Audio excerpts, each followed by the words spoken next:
Yun, so ito bali yung ginawa natin. Kasi problema ko yung action cam na ginagamit ko. Parating nalolobat, since wala akong spare na battery. So, ginawa natin ang paraan yan. So, ito yan. Parang meron siyang charger dito. Nilagay ko yung charger dito. Tapos, pinadaan natin dyan. Ayan. So, since andito yung port natin, so ayan ang ginawa ko. So, nagbutas tayo dyan.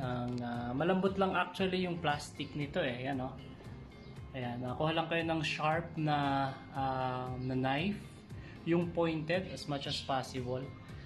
Para madali yung mabutas. So, tsaga-tsaga lang. Para malinis yung pagkakagawa niya. Ayan, malinis kasi naka-cover naman siya. Ayan, tapos pinadaan ko lang dito. Nilagay ko rin siya dito.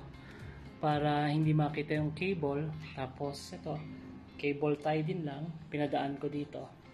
Tapos yun na. So every time na malulobat ako, yung action cam na ginagamit ko, ang gagawin ko, isasaksak ko lang siya. Na-testing ko na siya, okay naman. Wala namang naging problema. So eventually, yung charger ng phone ko, lalagyan ko rin para pati yung phone ko, pwede kong i-charge dito.